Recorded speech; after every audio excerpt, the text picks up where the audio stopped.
اعوذ باللہ من الشیطان الرجیم بسم اللہ الرحمن الرحیم۔ معزز ناظرین، سنہری حروف میں آپ کو خوش آمدید کہتے ہیں۔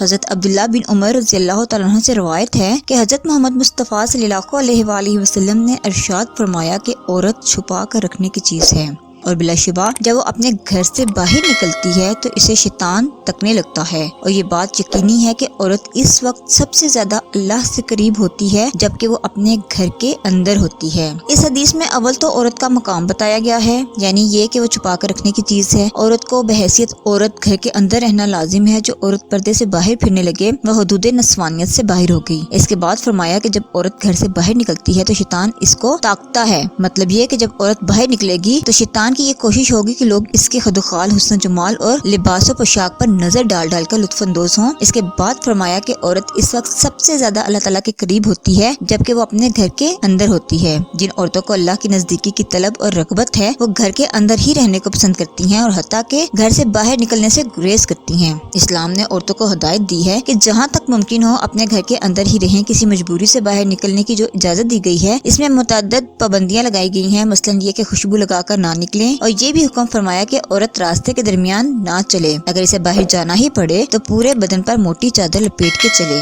راستہ نظر آنے کے لیے ایک آنکھ کا کھلا رہنا کافی ہے۔ نیز فرمایا کہ مرد کی نظر عورت پر یا عورت کی نظر کسی نامحرم مرد پر پڑ جائے تو فوراً نظر ہٹا لے۔ اگر عورت کو کسی نامحرم مرد سے بدرجہ مجبوری بات کرنی پڑی تو نرم گفتاری سے بات نہ کرے، اور یہ بھی ارشاد فرمایا کہ عورت بغیر محرم کے سفر نہ کرے۔ محرم بھی وہ ہو جس پہ بھروسہ ہو، فاسق محرم جس پہ اطمینان نہ ہو، اس کے ساتھ سفر کرنا درست نہیں ہے۔ اسلام حیا اور شرم و عصمت، غیرت و حمیت والا دین ہے۔ اس نے انسانیت کو اونچا مقام دیا ہے۔ انسان اور حیوان میں جو امتیازی فرق ہے وہ اسلام کے احکام پڑھنے سے واضح ہو جاتے ہیں۔ اسلام یہ ہرگز گوارا نہیں کرتا کہ انسانوں میں حیوانیت آ جائے اور جو پایوں کی زندگی گزاریں۔ مرد اور عورتوں کے اندر جو ایک دوسرے کی طرف مائل ہونے والی فطری تقاضا ہے، شریعت اسلامیہ نے ان کی حدود مقرر فرمائی ہے۔ حقوق نفس اور حنوز نفس سب کا خیال رکھا جائے، لیکن انسان کو شتر بے مہار کی طرح نہیں چھوڑا کہ جو چاہے کھائے اور جو چاہے پہنے اور جہاں چاہے نظر ڈالے اور جسے چاہے لذت حاصل کر لے۔ بہت سے لوگ جو نام نہاد مسلمان ہیں، اگرچہ علوم عصریہ میں ماہر ہیں، دنیاوی معاملات سے اچھی طرح واقف ہیں، یورپ امریکہ کے یہود نصارہ اور بددین ملحدوں اور زندیقوں کی طرح دیکھی بلکہ ان کی ترغیب اور تحریر سے متاثر ہو کر مسلمانوں کو بھی بے حمیت کے سیلاب میں بہا دینا چاہتے ہیں۔ جب ان لوگوں کے سامنے پردے کے احکام کے مسائل پیش کیے جاتے ہیں تو قرآن و حدیث کے